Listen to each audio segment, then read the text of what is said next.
दोस्तों, उम्मीद है आप सभी अच्छे होंगे।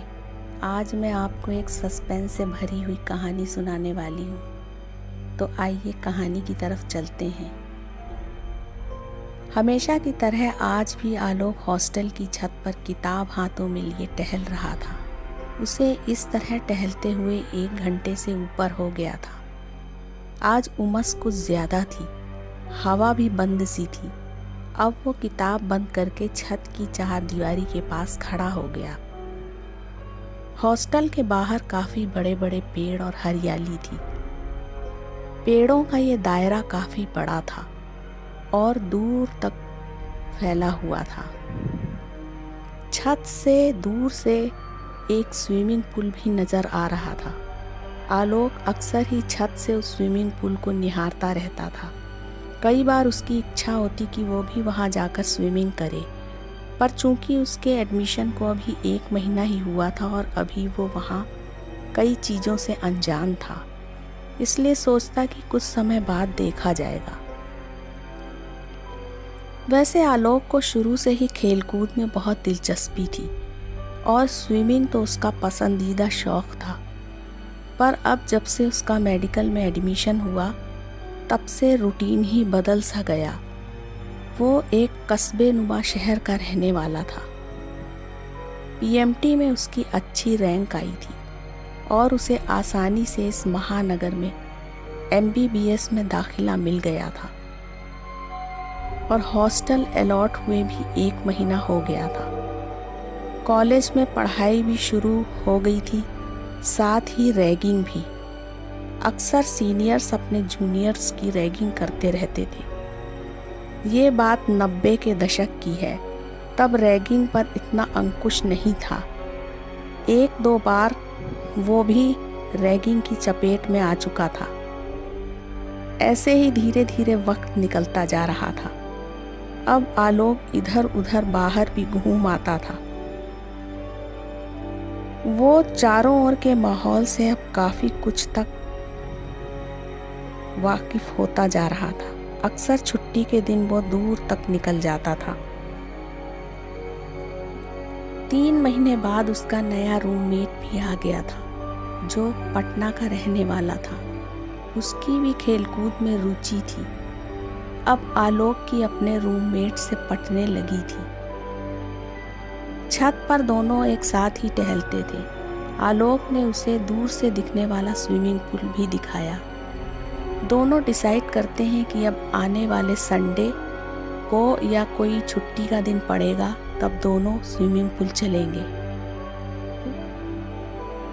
ऐसे ही वो सोचते रहते हैं। वैसे कई बार सीनियर्स ने उन्हें पूल के बारे में अजीब अजीब सी बातें कही थी, पर आलोक ने उन बातों का ध्यान नहीं दिया।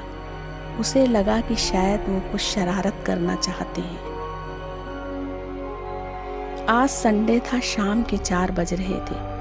आलोक और उसका दोस्त दोनों ही टहलने के लिए बाहर निकल पड़ते हैं। बड़े बड़े पेड़ों के बीच बनी हुई पतली सड़क से दोनों स्विमिंग पूल पहुंच जाते हैं। गेट के बाहर ही एक चाय की दुकान थी, जहां तेज आवाज में रेडियो बज रहा था। दुकान पर 1-2 लोग बैठे हुए थे। आलोक और उसके साथी को आता देखकर एक आदमी दुकान से बाहर आता दिखाई दिया। शायद ये स्विमिंग पूल का चौकीदार था। उसने स्विमिंग पूल का गेट खोला और पूछा, आप लोग स्टूडेंट हो? उनके हाँ कहने पर उसने कहा, आप लोग अंदर जा सकते हैं। फिर उसने उनको अंदर ले जाकर सारी लोकेशन दिखाई और कहा 7 बजे तक गेट बंद करना है। आप लोग 2-2.5 घंटे यहाँ बिता सकते हैं, मैं बाहर ही हूँ। अब दोनों ही अंदर आ चुके थे। आलोक को लगा कि ये जगह थोड़ी पुरानी थी। तभी उसकी नज़र सामने लगे बोर्ड पर पड़ी, जिसमें स्विमिंग पूल के निर्माण की तारीख भी लिखी हुई थी। सन 1960, यानी अब से 30 साल पुराना। खैर, स्विमिंग पूल काफ़ी बड़ा और गहरा था। उसमें स्विमिंग अच्छी हो सकती थी। वहाँ स्विमिंग पूल के अलावा 6-7 कमरे और बने हुए थे। उनमें भी खेल के सामान आदि थे और कुछ कमरे जैसे table tennis room, gym, billiards room वगैरह। साथ ही एक मेडिकल कम रेस्ट रूम भी था। आलोक और उसके साथी को जगह बहुत पसंद आई थी। अब उनके संडे या छुट्टी के दिन का अच्छा खासा इंतज़ाम हो गया था। कुछ समय बिताने के बाद दोनों वापस लौट पड़ते हैं। अब दोनों अक्सर ही स्विमिंग पूल में तैराकी या दूसरे खेल खेलने के लिए आ जाते थे। वैसे यहाँ आने वाले स्टूडेंट्स की संख्या ज़्यादा नहीं होती थी। अब तो आलोक कभी कभार अकेला भी आ जाता था। कॉलेज में फाइनल ईयर के एग्ज़ाम आने वाले थे। हॉस्टल के सभी छात्र अपनी पढ़ाई में जुटे हुए थे। करीब महीने भर एग्ज़ाम चलते रहे। इसके बाद 10 दिन की छुट्टियां हो गई। बहुत से स्टूडेंट्स अपने अपने घर चले गए। आलोक नहीं गया। वो 2-4 दिन बाद जाने वाला था, पर उसका रूममेट आज जा रहा था 1 हफ्ते के लिए। आलोक को अब अकेले ही रहना था। आज आलोक काफ़ी बोर हो रहा था। उसने सोचा चलो बाहर घूम आता हूँ। उसने अपनी स्विमिंग कॉस्ट्यूम और टॉवेल उठाई और चल पड़ा बाहर। पूल पर पहुंचकर उसने चौकीदार से चाबी ली और तैराकी करने चल पड़ा। तकरीबन 1-1.5 घंटा पुल पर बिताने के बाद उसने कपड़े चेंज किए और कुछ देर रेस्ट रूम में आकर लेट गया। इतनी देर पानी में रहने की वजह से उसे थकावट भी हो गई थी। उसे हल्की नींद की खुमारी आ गई और वो सो गया। थोड़ी ही देर बाद उसकी नींद खुल गई, क्योंकि उसे ऐसे लगा कि जैसे कोई उसके दोनों पैर खींच रहा हो। वो चौंक कर उठ बैठा और चारों तरफ देखा, लेकिन वहां कोई नहीं था। आलोक कुछ मिनट बैठे बैठे ही सोचता रहा। तभी उसकी नज़र बंद दरवाजे की तरफ गई। दरवाजे के नीचे की दरार से उसे 2 पैर नजर आए। उसने सोचा कौन होगा। खैर स्लीपर पहनकर वो जल्दी ही बाहर आ गया, पर बाहर भी कोई नहीं था। आलोक ने चारों तरफ नजर घुमाई और देखा कि कहीं तो कोई नजर आए। तभी उसकी निगाह दूर स्विमिंग पूल के पास गई और उसे लगा वहां कोई खड़ा हुआ है। अब उसने सोचा ये कोई स्टूडेंट ही है जो उसे डराने की कोशिश कर रहा है। खैर जल्दी ही आलोक वापस निकल पड़ता है और गेट से बाहर आ जाता है। चौकीदार भी दुकान पर नहीं था। उसने चाय वाले को कह दिया कि शायद स्विमिंग पूल में कोई अंदर है जो अभी भी स्विमिंग कर रहा है। ये कहकर वो वापस हॉस्टल में आ गया और सो गया। इसी तरह कई बार अक्सर आलोक अकेला ही स्विमिंग पूल पे चला जाता था, लेकिन अब उसके साथ कुछ अजीब घटनाएं घटने लगी।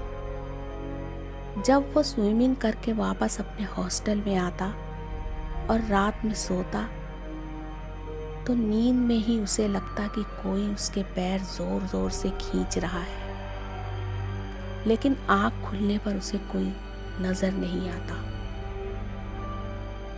कई बार उसने सोचा कि ये सब हो सकता है उसका वहम हो। इसी तरह वक्त बीतता जाता है। 3-4 दिन बाद आलोक अपने बैग की तैयारी करता है कि उसे पैक कर ले। सारा सामान उसने पैक कर लिया था। बस अब मेस में लंच करने के बाद उसे नींद आ जाती है। शाम को 4 बजे उसकी नींद खुलती है। थोड़ी देर बाद वो स्विमिंग करने बाहर निकल पड़ता है। सोचा कुछ देर स्विमिंग कर लूँगा तो रात में अच्छी नींद आ जाएगी। कल सुबह 11 बजे की बस से उसे घर भी रवाना होना था। आज स्विमिंग पूल का फाटक खुला था। आलोक अंदर दाखिल हो गया। अंदर कुछ लोग स्विमिंग कर रहे। आलोक भी उन्हीं में शामिल हो जाता है। थोड़ी देर बाद एक एक करके वो लोग वहाँ से वापस जाने लगते हैं, पर आलोक वैसे ही तैरता रहा। इसी तरह तैरते हुए तकरीबन 1-1.5 घंटा बीत जाता है। अब थोड़ा थोड़ा अंधेरा भी होने लगा था। लोगों के जाने से वहाँ सन्नाटा भी छा गया था। आलोक तो अपनी ही धुन में था। तभी उसे लगता है कि पुल में कोई और भी तैर रहा है। अब वो धीरे धीरे उस शख्स के पास आने लगता है जो आलोक को दिखाई दे रहा था। तभी उसने देखा कि उस शख्स ने पानी में एक गहरी डुबकी लगा ली और काफी देर बीतने के बाद भी ऊपर नहीं आया। अब आलोक को भी कुछ अजीब सा लग रहा था। उसने सोचा कि जल्दी ही यहाँ से निकल चलना चाहिए। ऐसा सोचते हुए वो किनारे की तरफ बढ़ गया। अब अंधेरा पूरे तौर पर फैल चुका था और हल्के बल्ब की रोशनी में स्विमिंग पूल भी कुछ डरावना सा लगने लगा था। आलोक वहाँ बिल्कुल भी अब रुकना नहीं चाहता था। पानी में उसके पैर जल्दी जल्दी ऊपर नीचे हो रहे थे और वो किनारे की तरफ बढ़ रहा था। तभी अचानक पानी में उसे लगा कि उसके दोनों पैरों से किसी ने उसे पकड़ लिया है और कोई उसे अपनी तरफ खींच रहा है। पानी में एक अजीब सी हलचल हो रही थी और आलोक को लग रहा था कि अब उसका बचना मुश्किल है और उसने अपने आप को छुड़ाने की बहुत कोशिश की, लेकिन वो नाकामयाब रहा और उसे अब लग रहा था जैसे वो अब पानी में ही दम तोड़ देगा। और इसी तरह छटपटाते हुए उसकी जोर की चीख निकल गई और धीरे धीरे वो अपने होश खोता चला गया। 1-2 घंटे बाद उसे हल्का होश आता है। उसने देखा कि अब वो मेडिकल रूम में था। उसके आसपास चौकीदार, चाय वाला और 2-3 स्टूडेंट्स थे जो उसकी देखभाल कर रहे थे। चाय वाला चौकीदार से कह रहा था, भैया आपने सही समय पर देख लिया, अच्छा हो गया, वरना भैया जी की तो आज जान पर ही बन आई थी। फिर चौकीदार और वो चाय वाला दोनों ही आलोक से कहते हैं, इतनी देर तक मत तैरा करो, थकावट से आप बेहोश हो गए थे। आलोक उन्हें अचरज भरी निगाहों से देख रहा था और उससे कुछ कहते भी नहीं बन पा रहा था, क्योंकि अब वो उन्हें किसी तरह से समझा नहीं सकता था कि क्या हुआ था। 2 स्टूडेंट्स उसे हॉस्टल में छोड़ आते हैं। सुबह आलोक बेहतर सा महसूस कर रहा था। सुबह 10 बजे आलोक नाश्ता करके बस स्टैंड की तरफ चल पड़ता है, पर अभी भी उस कल वाली घटना का खौफ उस पर छाया हुआ था। छुट्टियां भी खत्म हो चुकी थी, सभी छात्र वापस आ चुके थे। उस दिन की घटना का जिक्र आलोक ने किसी से भी नहीं किया था, पर अब उसने ये तय कर लिया था कि अब वो कभी भी स्विमिंग पूल का रुख नहीं करेगा और उसने वहां जाना बिल्कुल छोड़ दिया। इसी तरह से टाइम निकला जा रहा था और कुछ समय बीतने के बाद उसके रूममेट ने बताया कि हायर अथॉरिटी द्वारा स्विमिंग पूल हमेशा के लिए बंद कर दिया गया है। इसी तरह 8-8.5 साल बिताने के बाद आलोक डॉक्टरी की डिग्री लेने के बाद वहां से रवाना हो जाता है। आज करीब 20 साल बाद डॉक्टर आलोक राय किसी कॉन्फ्रेंस में हिस्सा लेने 4 दिनों के लिए अपने पुराने मेडिकल कॉलेज आते हैं जहाँ से उन्होंने डॉक्टरी पास की थी। कॉन्फ्रेंस में 3 दिन तो बिजी रहते हुए निकल गए। आज शाम डॉक्टर आलोक को वापस जाना था, पर न जाने क्यों उनके दिमाग में क्या आया और उनके कदम स्विमिंग पूल वाली सड़क की तरफ मुड़ गए। जगह बहुत बदली बदली सी लग रही थी। 20 साल जो बीत चुके थे। वहां पहुंचकर उन्होंने देखा कि सामने एक बिल्डिंग खड़ी थी और जिस पर लाइब्रेरी का बोर्ड लगा हुआ था। शायद स्विमिंग पूल तोड़कर लाइब्रेरी बना दी गई थी। हाँ, चाय वाले की दुकान जरूर वहां मौजूद थी। चाय वाला तो वहीं अपने बेटे के साथ था, पर उसने बताया कि चौकीदार को गुजरे हुए 2-3 साल हो चुके हैं और अब यहाँ पर एक नया चौकीदार है। डॉक्टर आलोक चौकीदार के साथ लाइब्रेरी के अंदर आए। उन्होंने कहा कि मैं यहाँ कुछ समय बिताना चाहता हूँ। वो अंदर हॉल में दाखिल हो जाते हैं और एक किताब लेकर वहीं बैठकर पढ़ने लगते हैं। पुरानी बिल्डिंग, पुरानी यादें, सब कुछ मिट चुकी थी और अब एक नया माहौल सामने दिखाई दे रहा था। उन्हें पढ़ते पढ़ते आधा घंटा बीत जाता है और वो सोचते हैं कि अब चलना चाहिए और बाहर हॉल से निकलने लगते हैं। तभी उन्होंने एक बार पीछे मुड़कर देखा तो उन्हें हॉल में कोई दूर कुर्सी पर बैठा हुआ दिखाई देता है।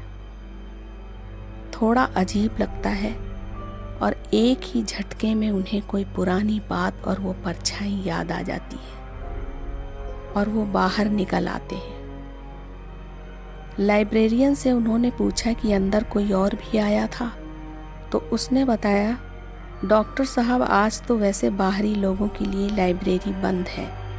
ये तो स्पेशल आपके लिए ही खुलवाई गई थी। भला ऐसे में छुट्टी के दिन कौन आ सकता है।